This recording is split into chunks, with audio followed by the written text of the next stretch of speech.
Ladies and gents, welcome to episode 4 of the Abnormies. My name is Sai. Joining me, as always, is my co-host Branda. What's happening, brother? It's all good. Holiday season. I'm getting fat and seeing myself, I look like a schoolboy, which is that's good. Okay. You said you've had your hair cut. Yeah, well, I mean, it kind of just evolved this way. Which part was cut? Well, I had them shaved, because it starts getting into my ears and it annoys me, so I just had them shave around, and now it's kind of grown out, and now it's like big on the sides, and then I shaved my few hairs that my body allows me to grow in, and I feel like I look like a young boy in the 80s. You look like a Scandinavian Ed Sheeran. Ed Sheeran, yeah. Yeah. I like that. Yeah. Good. That's. I don't. It wasn't meant as a compliment, but if you want to take it that way, mate, then that's fair enough. Wow. I mean, it could be worse, I think. You could look like me. Yes, it could be a lot worse. I didn't say it. Your words, not mine. Exactly.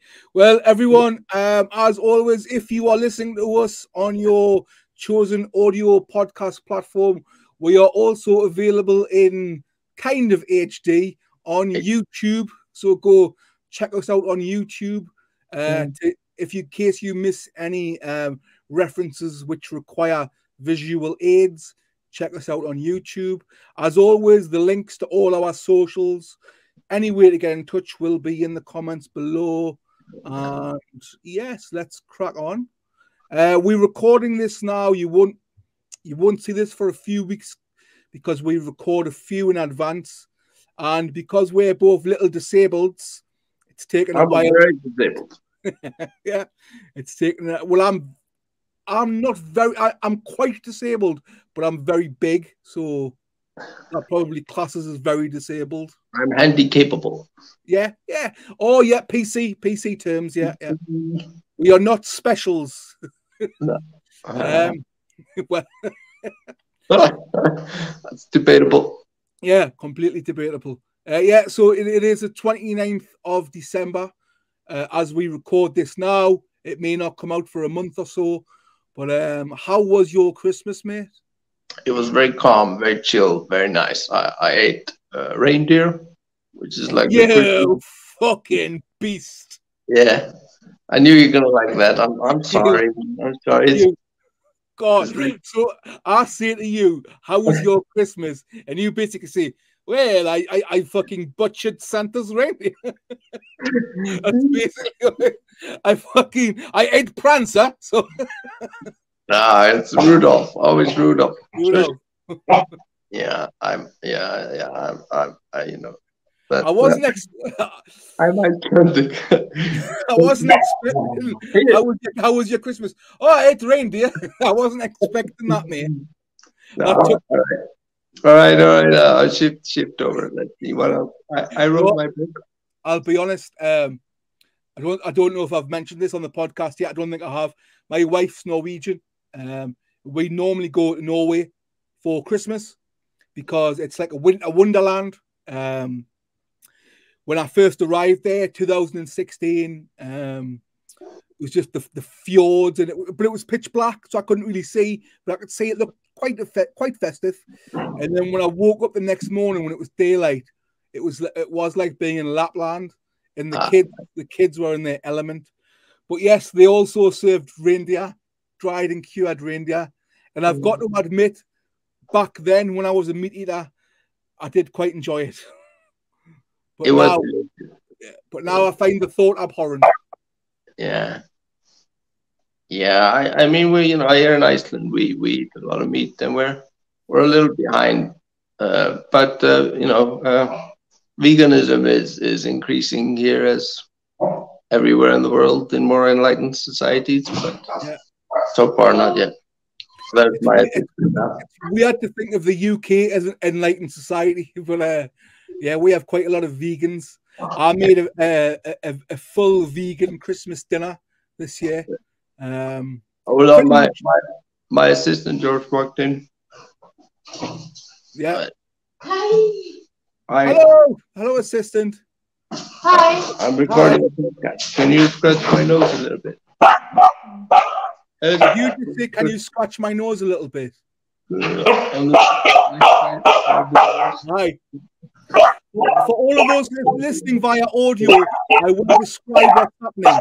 There is a dog barking in the background that you might hear, and Brandon's assistant is now scratching cocaine from his nose. So that is.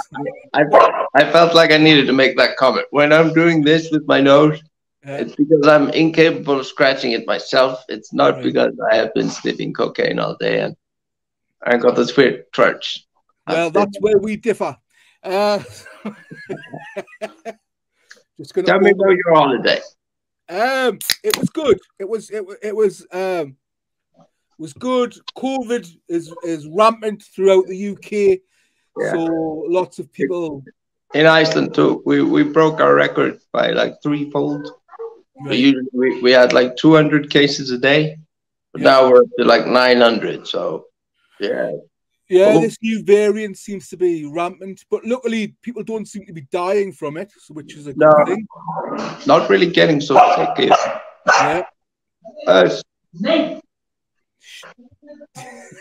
That's just Branna shouting at the dog.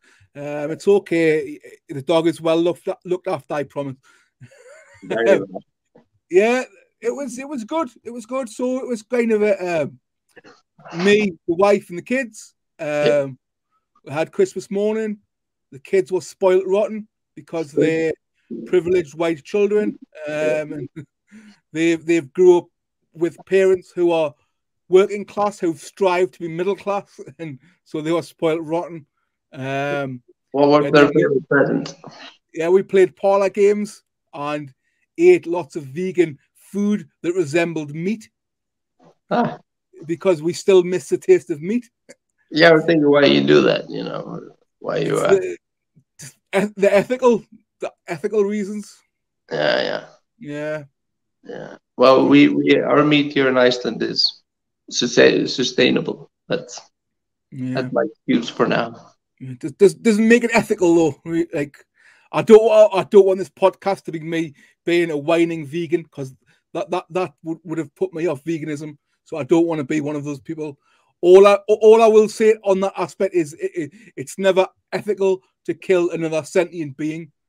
Yeah, that's all I'm going to say. All right, fair enough. You, I'm sure vegans are all tired of the counter argument that modern science claims that even vegetables show pain responses.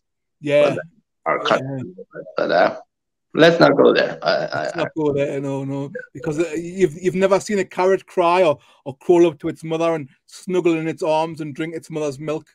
No, but I don't know. You might have magical carrots in Iceland. I've never been there. I look forward to going there one day. So I don't speak carotene, so I don't know what they're saying. Maybe they're very expressive in their own language. See, Iceland, to me, when I think of Iceland, it comes across as like a very mythical place. It doesn't seem real. It just seems like a place where everybody's cool and there's these mythical Nordic creatures who all walk amongst the regular folk and big trolls and like people from Game of Thrones and all marching about. They're known as the hidden people here in Iceland.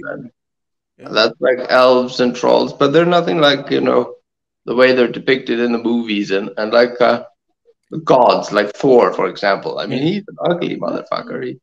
He's not this pretty boy. What are the elves like? Do they chain smoke and terribly racist?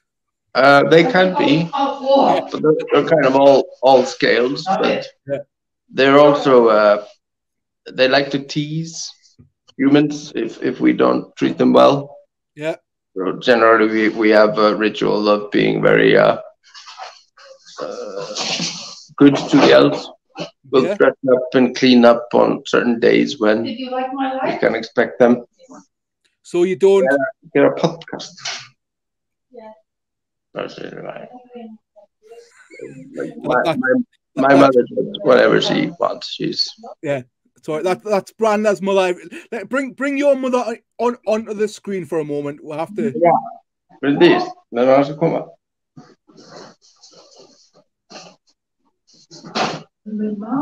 Den rejser på vindmiddelvej. Ja. Hi. I can't see actually moving. Det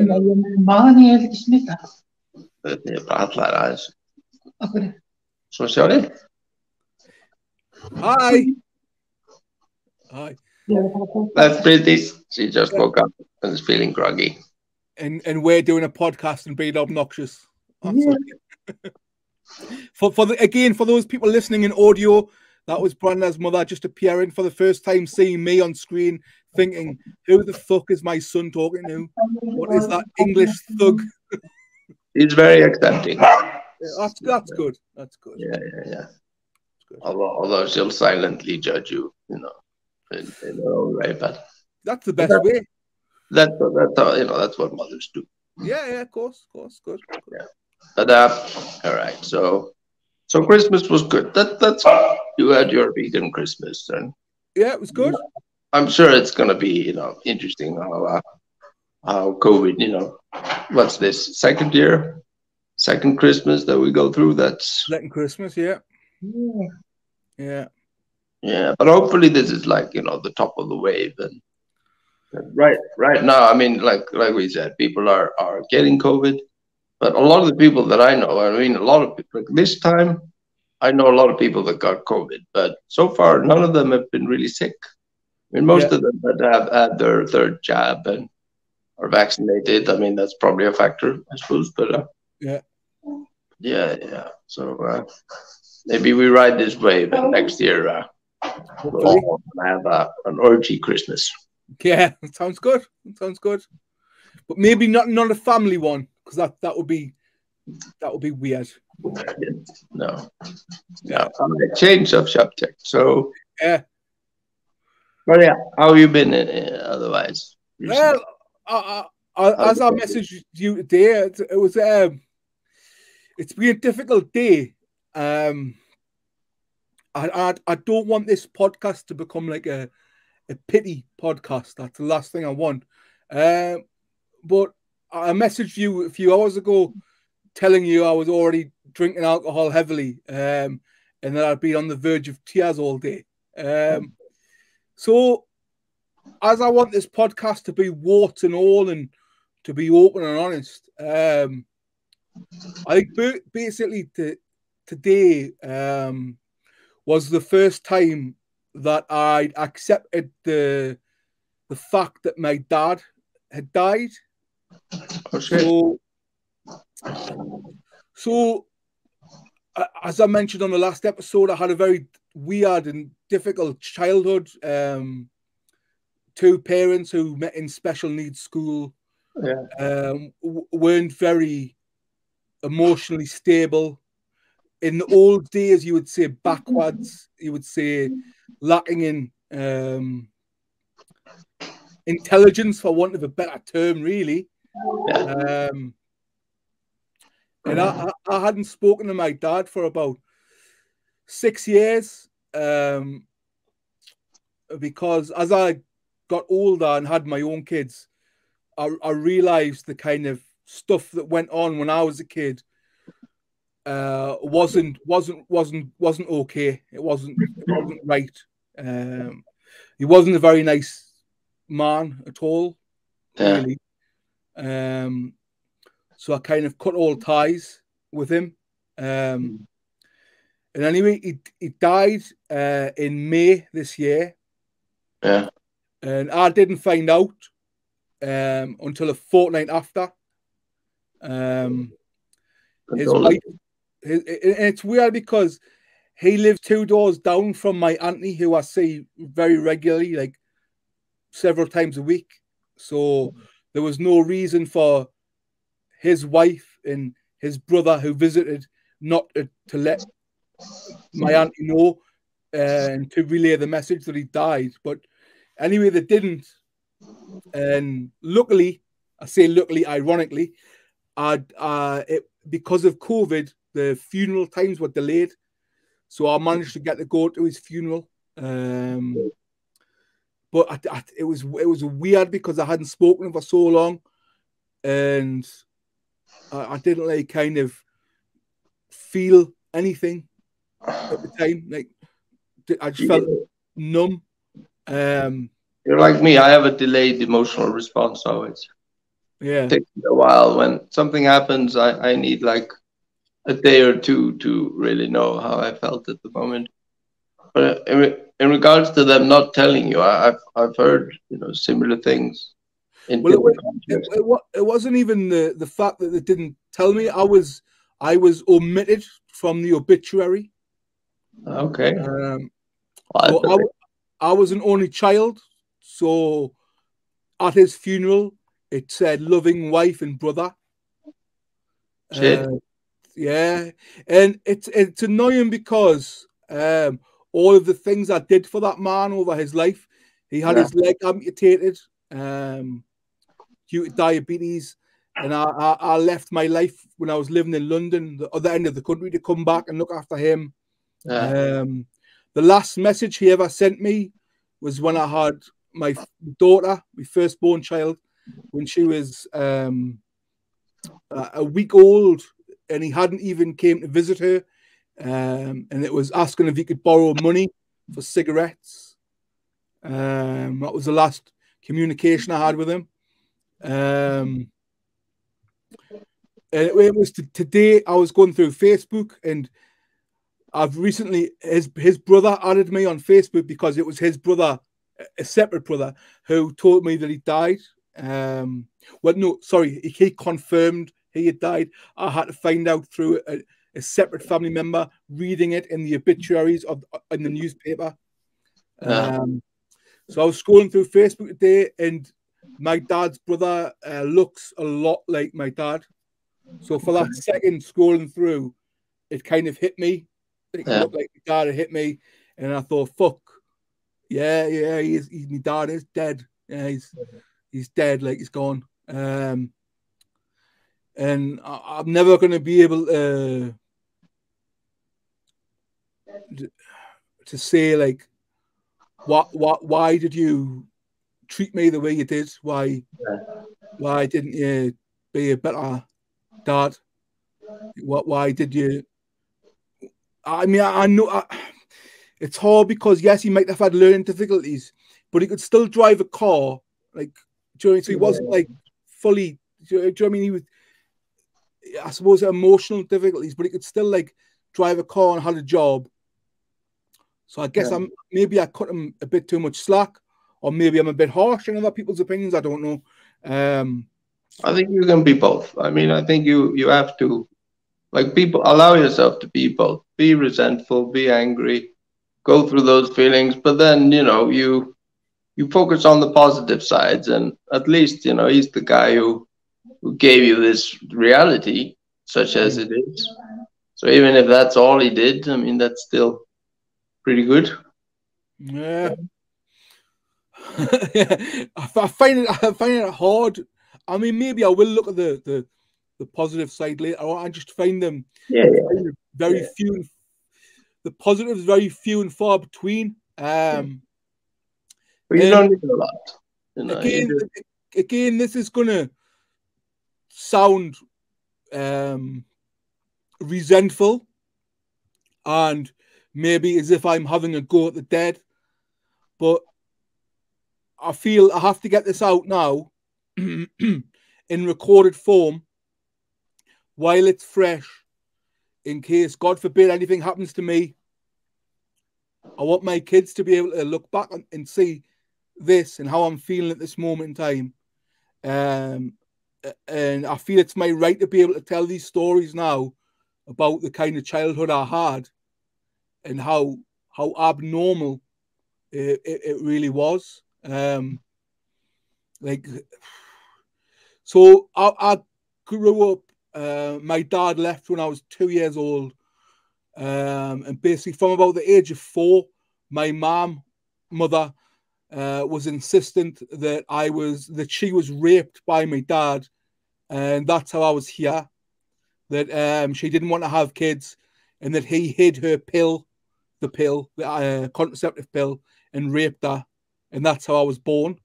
So from 4, I didn't understand it. until I got older, and then found it all a bit overwhelming when all these things started to figure out what all these things meant. Saw them being violent to each other on many occasions. Witnessed both parents have like nervous breakdowns, full on, just abnormal behaviour. I used this part of me in my comedy set, which at the time was my therapeutic release. So basically, my dad, a few years after after him and my mom got divorced, my dad started having an affair with his stepmother. Within a year of that happening, my granddad was dead. And then within a year of him dying, my dad married his stepmother.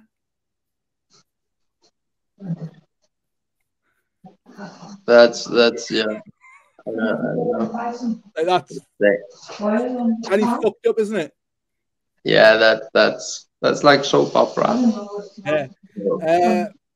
So yeah, there's that. I also witnessed my dad and his then wife, who was his ex-stepmother, having a very heated argument about whether or not cats laid eggs. My dad was on the side that cats did lay eggs, and obviously his wife was saying they don't, and it led to him having a nervous breakdown and a heated debate. That's very surreal somehow. So yeah, it is. It's like some kind of dark sitcom. Yeah, it really is. That's right away what came to mind. Yeah. So it's Can you Rendeer? Jag vill mataku. So yeah, it's a weird scenario. So then, how do you deal with it? Well, at the time I was a child, but I remember, like, as a teenager, having to go to my dad's and his wife's at the weekend. That was when he had me at the weekend. I would go and stay at their house, and he in the mornings he would be sitting on the toilet, having his business, and the toilet door would be wide open, and he'd have the telly on so he could watch it, fully naked. And then he would go in the shower, and then he would lie on the bed, and his wife would trim his the hairs on his testicles. It's fine. You can laugh. Honestly, you can laugh. It's absolutely fine. What can you do? I mean, it's so out there. I mean, you know. Yeah. Jesus. Like, bizarre. But again, I'd put all of that was normal to me because that's all I'd known. So getting back to, like, to this time period when my daughter was first born. At this point, my dad had his leg amputated, and he lived round the corner, like literally 2 minutes away. And he never came round to see my daughter, his only grandchild, when she was born, which was very, very upsetting. So I decided to take her round in her pram to his house. When I went round, his car was gone because he had a specially adapted car. And it turned out he was out buying cigarettes. Okay. He was able to get around to buy cigarettes, but not to see his only grandchild. Yeah. So from there, I think there was one or two other altercations, and then that's when I cut all ties with him. Yeah. So yeah. Yeah. Well, yeah. Feel free to dissect that, Branda. I don't know where to begin. It's like on this week's episode of Amazing Soap Black Dark Soap Opera. Jesus. Yeah. Well, I'm sorry, dude, but Oh, it's fine. you seem to have come out of it pretty good. Apart from the mental illness and the alcoholism and the drug use and the gambling addiction, yeah. Apart from that, yeah, sound, absolutely sound, Wow. mate. Who doesn't have that? That's like, Yeah, no, but I just want, and again, if anyone's listening, I don't, I know he's deceased now and he can't have his say, but I promise you, I'm not lying. Like, it would be a bizarre thing to lie about. It certainly wouldn't be doing it for any kind of clout. It's been an enduring childhood, to say the least. But I just want, I can't imagine having this conversation with my daughter or son as frankly. My daughter's 10 now. So I'm hoping like this podcast that we're doing does take off, and then one day she can maybe ask me and I can gently introduce it to her, but then this will always be there online to kind of, if she ever wanted to hear the some of the harsher truths behind it all. Yeah, I think that makes sense. I mean, it may not. That might completely fuck her up too. Well, I think we have to trust her to be able to deal with it. And of course, she grows up in a totally different environment than you. Oh, completely. She'll obviously she can't object because she's not here and she's too young, but she started showing signs of panic attacks, which is what I suffered with. Yeah. I still do, like heavily. I'd take all sorts of medications for panic and anxiety, but she started to exhibit signs at night time. Okay.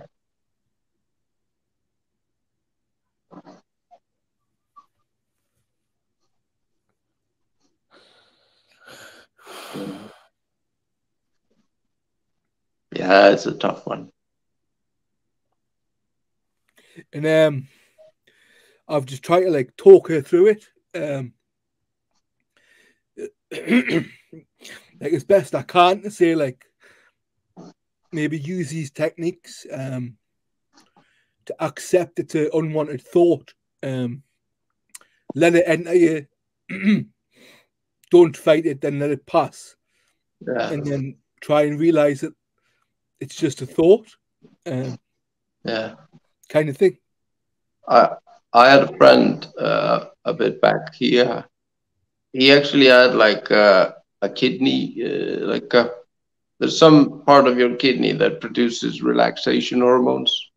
So when you get stressed, it gets activated, calms you down, and then absorbs, or your body has to absorb the stress hormones. So he didn't have that, so he would just get more and more and more stressed. Yeah.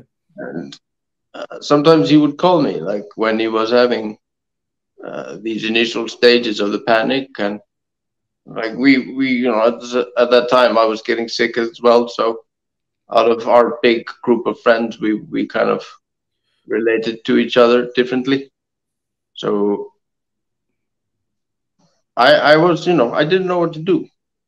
Like I felt like he did feel some kind of comfort just talking to me, and I would just try to be calm. But that's definitely something that I think I would like to know how to do more. It's like help people that are going through this process. And yeah, I was lucky. I don't really suffer from it, but I have had panic attacks. Like, when I would lie in bed and my breath was bad, and there was a part of the time where I would, for some reason, when I was in the shower and I would have soap in my eyes, I would just get this sensation that I couldn't breathe. Yeah. So I got a taste of panic attacks, and yeah, that's a hard one to deal with. But how to deal with that? That's maybe we should find somebody who can. Yeah. Maybe there's a magic solution.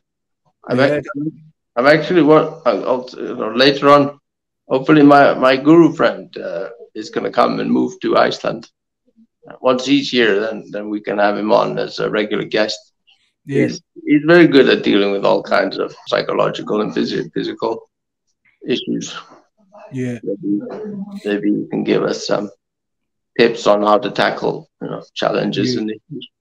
But it was in regards to parents. He generally, I heard, I would sit with him when he was doing his teachings, and he would generally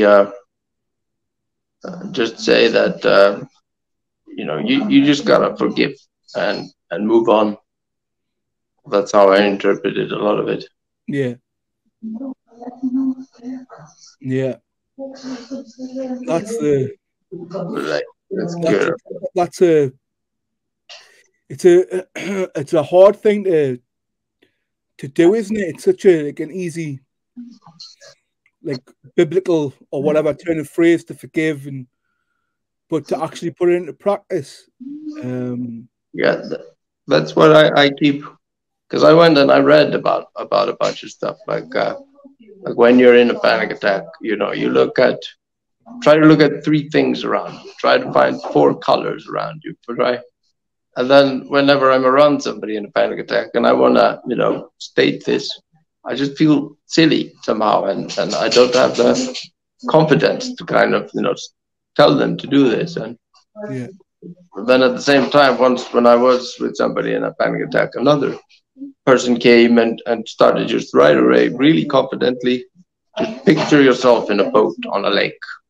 There are clouds all around you and you're rocking comfortably, and just kind of took her out of that area of her mind that she was stuck in. And that it kind of calmed her down and got her out of it. But then I think you need to learn how to do that yourself if you have a tendency towards these kinds of attacks. Yeah, it's called grounding techniques. My wife does it a lot with children's mental health. I don't know if it's classed as a distraction technique, but it's like you have to use your 5 senses. So name 5 things you can see, name 4 things you can smell. Yeah. Name 3 things you can hear, 2 things you can taste, 1 thing you can feel, and then that's meant to, you know what I mean, the distraction from the panic attack itself. Yeah. I guess with my panic attacks, again, this was like the early to mid 90s when I started having severe panic attacks, and there was none of that information or anything like that was out there the way it wasn't spoken about either. It wasn't really spoken about where I live, mental health as such, in the way it is now. So yeah, I think it needs to be definitely implemented from an early age. It needs to be part of the education in schools about how to deal with. Yeah, I think so. Mental health. I like how they've been teaching us about like stroke and certain things like that, which are very dependent upon quick diagnostic and response. And I know, like, what's the word when all the kids are teasing one kid in school? We call it bullying. We call it einelti in Icelandic. It means like one chaser or something. But in school, they've started teaching the kids like more about the emotional consequences of such things happening and the responsibility of the viewer. So you have a participant and the tolerant, and then you have all the other kids that stand by and do nothing, but they actually play a part by inactivity. And I think things have changed a lot and improved a lot on that note here in Iceland, at least. Yeah, it definitely is here as well. It's completely mental health. It is a huge talking point. More so now, like with social media. because it's so much easier for people to be bullied online than what it is in person. And it's also more prevalent online because a lot of cowards wouldn't say certain things to people's faces that they would say online.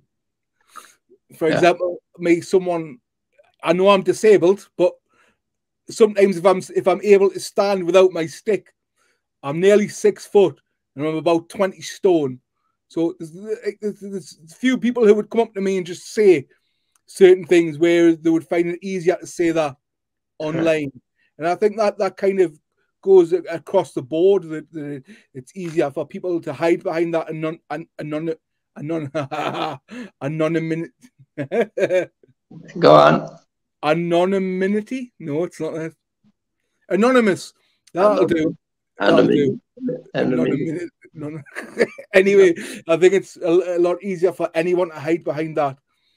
That avatar where it's not their real name, where it's just a profile picture and it's just a made up username. They can happily call anyone a fat pig, black this, spastic that. Do you know what I mean? It's so much easier. Whereas I don't think the majority of those people would do that in open discourse out and about in public settings. No, less at least. I think extremely less. I would say extreme. I think it'll be very, very few. There's always those really weird cases. Getting past like 12, 13, I think it'd be very few people past that age who would do that in a public setting. Whereas would feel comfortable to do it online or online gaming on a headset. Like racism, homophobia, sexism, anything like that. I just think that security of being anonymous gives them like a free pass to feel they can do and say what they please. And I think that does affect a lot of youngsters' mental health. Like for example, my daughter wants Instagram, and I've said that's not happening. That's a no. That's 100% no. Yeah. I don't mind that being on like Roblox and all these online games where they've got the avatars, fine. But when it comes to like picture form and posting videos of themselves, they're too young. I think kids need to be kids and they don't need to be exposed to all that social pressure of how to look and just people's opinions, public, grown adults' opinions. I'm so glad it wasn't there when I was a kid. I would have that. Same, yeah. Yeah. No, yeah. It's funny though. You think about like the past and how dependent upon like the social you were, and you're home alone, and you're always thinking like I'm missing some party or some gathering or some opportunity to socialize. And then you grow up. And you realize you don't want to go anyway. No, you just want to stay home and want to stay at home. Binge on Netflix. Yeah, because all parties on Instagram look better than what they look like in real life. Yeah. Like even I go to watch live football, and there's some people just sit there watching it through their phone, and that baffles me. Really? Yeah, they record the match through their phone. Oh yeah. And I think when are you ever going to watch that footage? The whole football match is recorded on TV. You can watch the clips anytime. When are you going to watch your camera phone footage of a blurry pitch? Like, why? Just enjoy the moment. Yeah. Ask one of them next time. Yeah. Like make them feel part of it somehow. Yeah. I'm important. I am viewing. It's weird, isn't it? It is. But then again, we may come across now as like we're two older folk going, oh, these kids and the technology. But I do love the technology. I do love the technology. I do think social media has a huge value as well. I do, 100%. It's just certain aspects that I just don't think are suitable for children. There was a friend of mine. He wrote a book called "The Social Organism," where he's likening the social online platforms to like biology. Yeah. And one of those aspects of biology, which he claims is like being developed, it's the immune system. So, immune system towards hate speech and like the more negative sides of the social platforms. That's just something that the social platforms are still developing.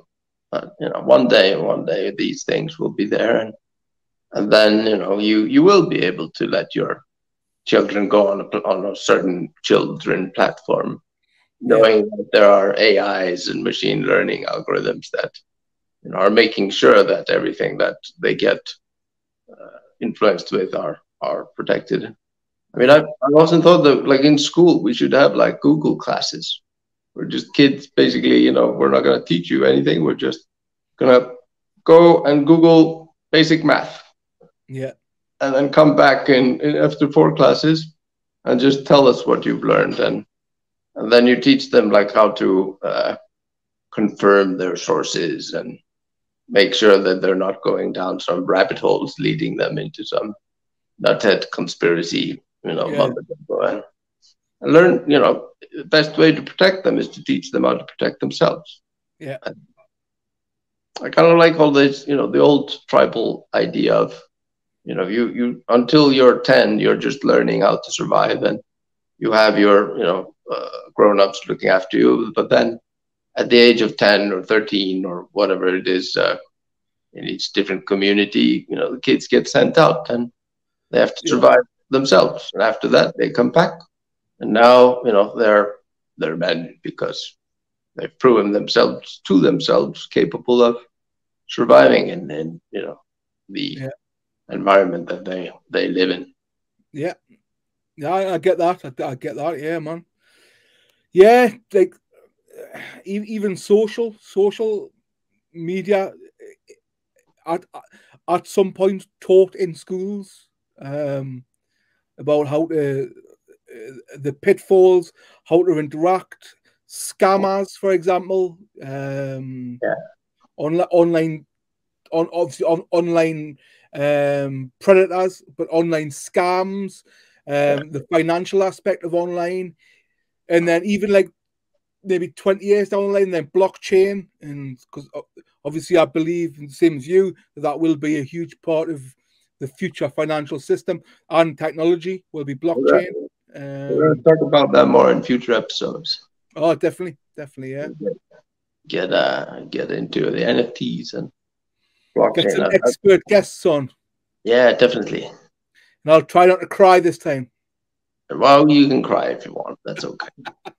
I don't normally. I've had a drink today. I've had a lot to drink today. I'm not good at showing emotion. No. Without alcohol, I can't. Yeah, I use it as a crutch. I say after that first thing today, where that first kind of thought hit me, my first reaction was I need a drink. Yeah. And that was about 11 hours ago. Yeah. And I've been drinking since then. So. Well, you're doing very well. Yeah, it's not healthy. It's not a healthy way to talk or communicate, but it's an escape, isn't it? Yeah. I don't know if it helps you actually process, the issue, but it's like a friend of mine. He I used to think that like depression drugs, what's it called, antidepressants, was a bad thing. You should just tough it out. But then that was when I was young and naive. But a friend of mine, he explained it this way, that the antidepressants didn't really cure him, but they gave him respite from his difficulties long enough so that he could deal with them himself. Yeah. Maybe alcohol might have the same degree, the same effect, some degree. I don't know. I think a lot of it probably is psychosomatic in the fact that that's always been a crutch that I've used during any point of high stress or high emotion. I've never been good with emotion. No. And I always I prefer to joke. I prefer to take the piss. Yeah. And sometimes certain things, I suppose, just need to come out and not be swallowed down in a typical. I don't want to say macho because I'm as far from macho as you'll find, but you know what I mean. That typical thing. Oh, I'm definitely not macho, mate. Honestly, I'm soft. I've just got a big mouth. I'm soft as fuck. But yeah, I'm not good with emotion. Expressing things and talking about them and clearing it out. I just prefer to. I just shut down and just go silent and swallow it right down and keep it down there for as long as possible. Yeah. Yeah, they say that's not good for you. Oh, it's not at all. No. Not one bit. I don't know. I think I do the same. But I've been trying to be open and be in contact with my emotions and like listen to my emotions and all of that stuff. But it's like in the moment when something is happening and it's all very dramatic, I just, that voice is just quiet. I don't know. I don't have a clue what's going on. It makes it all complicated. But I've learned to kind of just, you ask for time. You say like, okay, this is clearly a serious situation, and I want to, approach it respectfully. But right now, I'm just overloaded. I don't know how to respond to this. So please just give me some space, and I will come back to you when I'm ready, and we can deal with, this craziness. Yeah. Where it is, but then of course, YouTube. I've used YouTube a lot when I mean, knowing how to ask the question is sometimes tricky. You feel bad, you don't know why you feel bad, you think it's because of this.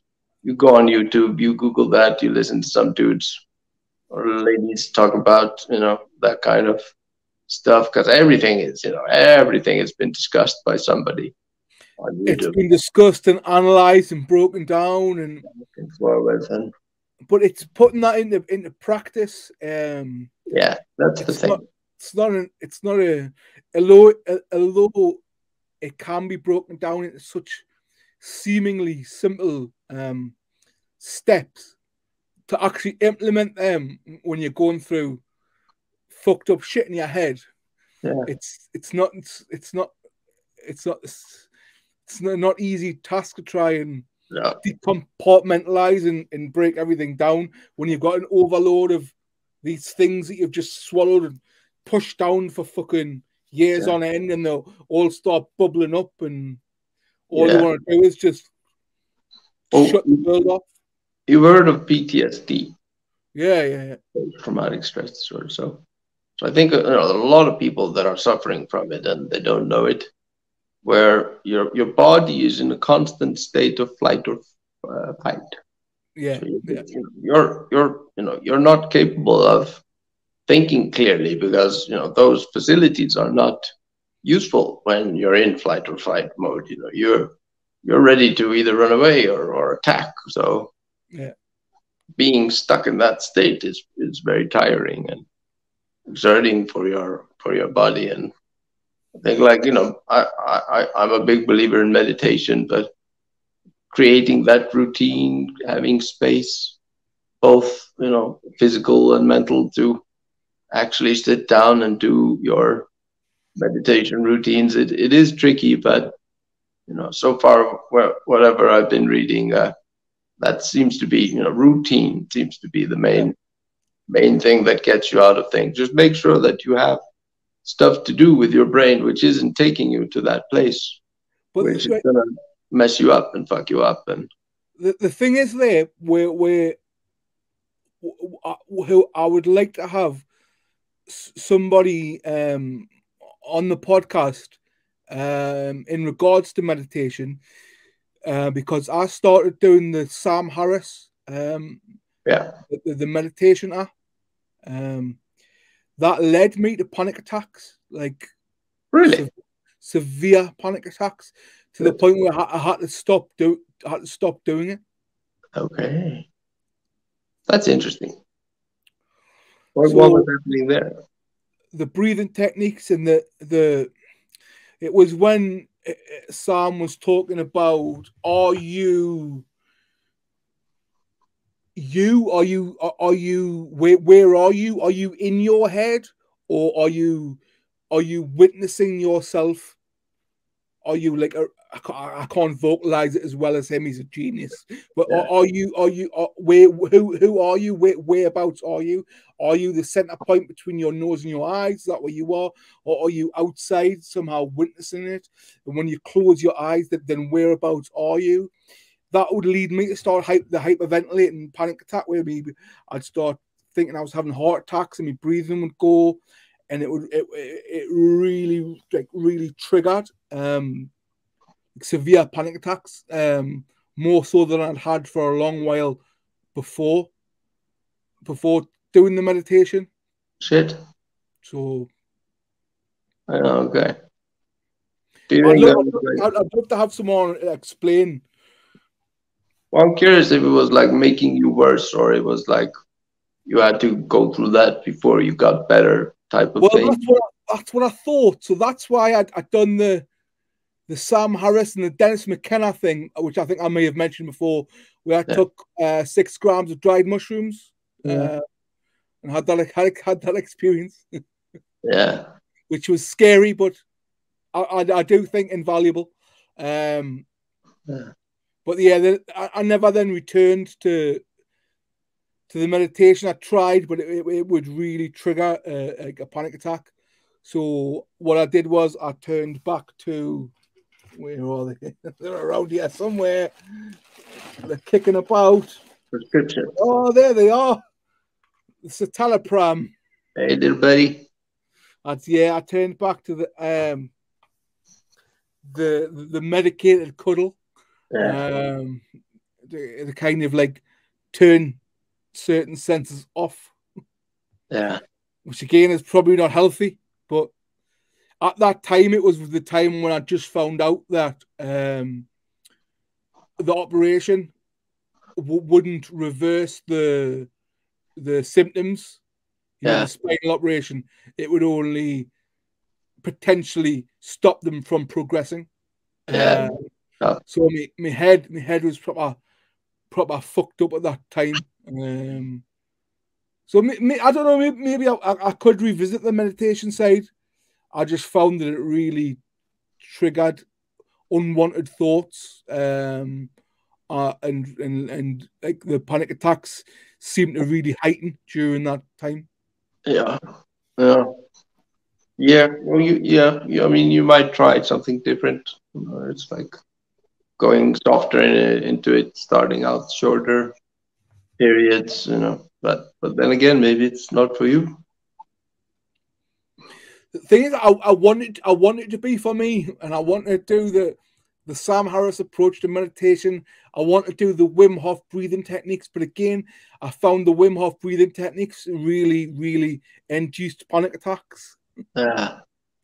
Well, that would be interesting. It would be fun to get his insights on it. I just watched the video with him the other day, and I mean, he was talking about exactly this, but he tended to say cold shower. Yeah. Have you tried that? Cold showers? Exactly the same. It takes me breath away, which then leads to hyperventilation. Yeah.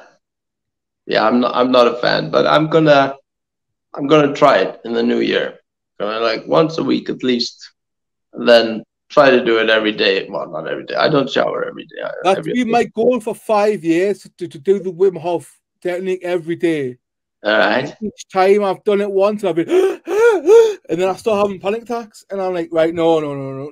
I'll try it again tomorrow because it's a bit too cold today.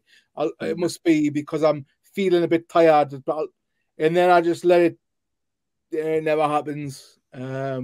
I think this is perfect. I think the fact that we got all these issues makes us good for this little experiment of ours. Yeah. We'll start bringing in people and doing interviews. And once we start posting these videos, we'll have conversations with whoever watches it and collect some experiments that we can do to try to deal with these mental and physical issues. And we'll grow together. That's what I'm hoping.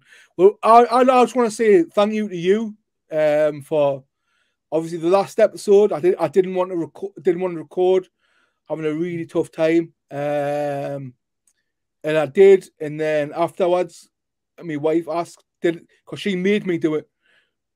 She went, did it help? Chatting to Brandon, I went, yeah, it really, really helped. Like it helped no end. So today, as much as I've been fighting these emotions all day, I'm glad I wanted to come on because I knew that it would help us. I didn't think I would cry on camera. I didn't think that, but it is what it is. I'm well, that's how you win the Oscar. Hopefully now we get some ad revenue. Yeah. No, I genuinely want to just continue this, whether 2 people watch or 200 people watch or 2,000 people watch. I want to continue doing this because I want to lay it down now that this year, the start of this coming year, I'm not going to say New Year's resolutions, new year, new me, because that's all bullshit. It's, you know what I mean? I want to implement some practical changes. I want to address the weight because the weight's piling on because I haven't got a thyroid and I'm very inactive due to the disability. So I want to focus on maybe the things that I put in my body. I can control what I put in my body. Yeah. And that's one thing I can control. I don't have to put processed shit in my body. It's all about inflammation. You gotta eat the foods that don't make your body inflamed. Yeah. Are good for your digestion. One thing to start with, this is what I learned on the holidays, is start every day with warm water and lemon, like half a lemon in warm water. And that starts your digestive tract. And then before your first meal, just spend 10 seconds looking at the meal and thinking to yourself, I'm going to eat that. This is going to be fun. This is going to be great. Yeah. It kind of stimulates, neurologically their digestive system and kind of gets everything going. So when the food arrives, it's set up to receive it better. Yeah. So that's one little small experiment for you to start with. And then we'll start piling all kinds of positive and good habits. Me first goal is to, and again, this is going to sound like I'm on my moral high horse, but it's not. I want every meal to look at as if this isn't hurting any other being. That's because I know some of the processed foods that I eat, even though they are vegan, they come from the same factories and warehouses where meat is mass produced and processed, and there's no free range. There's it comes from the same companies that mass produce meat and have no care about animal welfare. So I want to make sure that everything I eat, I can ethically source it back to where it came from. Yeah, that's so I've been involved in a few projects relating to blockchain, where they want to create a tracking mechanism so that once you have the product on your table, you scan some QR code, and then you can just see step by step every process behind the manufacture of every component in it. So you can check, is it vegan in a proper way? Is it socially moral, and then carbon emissions, so you can see how much carbon was released in every process. And I think this is one of the exciting aspects of the blockchain, distributing information in this way so that we can, as a society, form a more educated opinion about what we put in our body and what we support through our purchases. Yeah, definitely. So, have you got any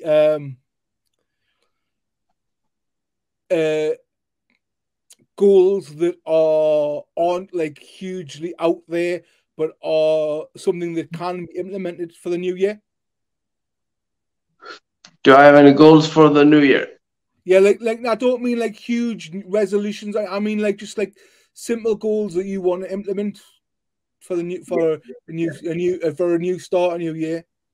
Yeah, I got the drink lemon in the morning thing, and then I got this. I was doing meditation the other day, and then I started writing out like 2022. What do I want to do differently? And I got this affirmation, which I'm going to read to you. It's, Yeah. I am not just this day, I am forever. Basically, these statements are meaningless, kind of, but it's like I try to focus myself in this moment, in this day.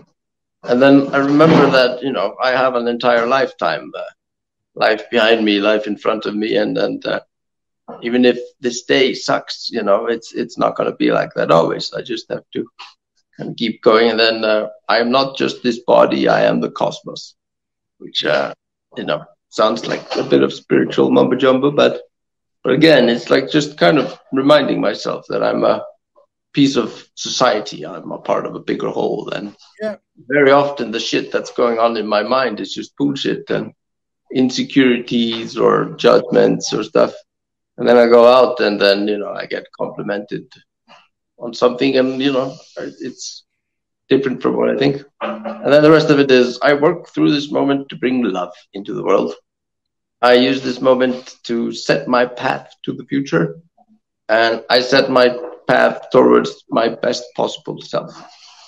So just every morning I try to just recite this once and just kind of put myself into that frame where I'm avoiding food that doesn't do me good. I'm avoiding thoughts and actions that I know are gonna lead me to the places I don't want to go.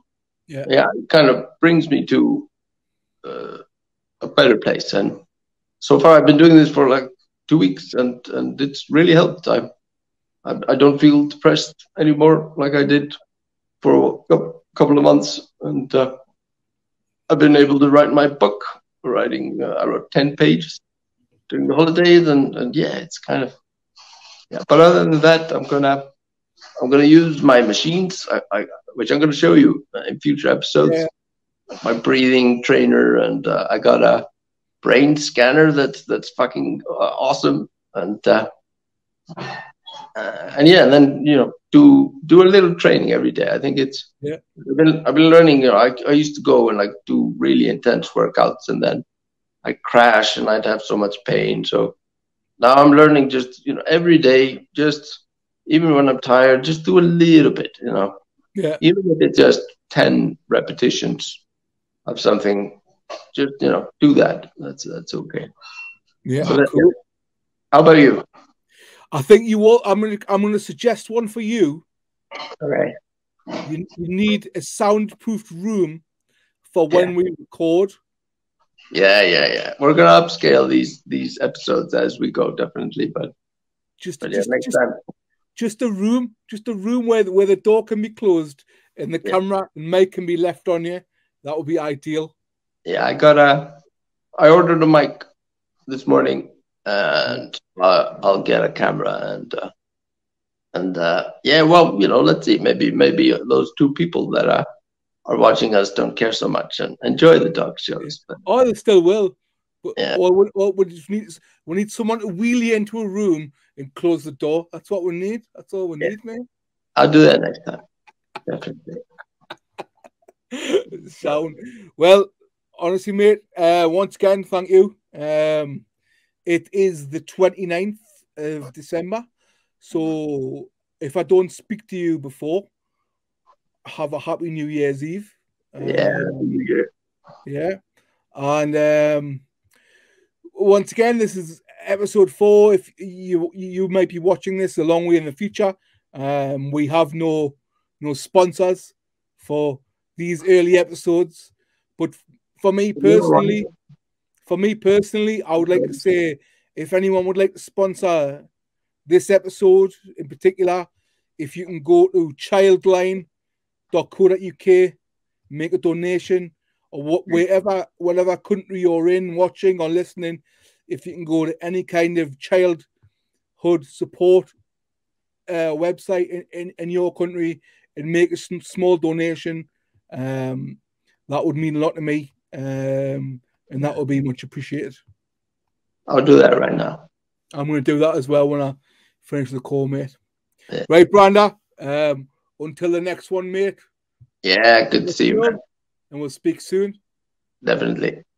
Cheers. Also, guys, I forgot. Hit like, subscribe. Go follow us. Go give us a 5-star on iTunes, Spotify. All the like buttons, all the follows, share, all that. Carry on. Push all the buttons. All the buttons. Every fucking button. We'll get better at doing that as the episodes go on. As you can see, it's quite a laid-back thing that we're doing. We hope you enjoy the candid nature in which we speak. Hopefully other people who might be in similar situations can relate. When we're not trying to create fake positivity and go, oh, bless them.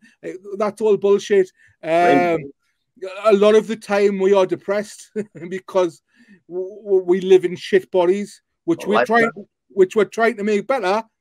But we want to be very candid in what we do. So yeah, if you like that, if you think other people would enjoy that, please share it around. And until the next one, guys, much love, and we'll see you later. Bye. Bye-bye.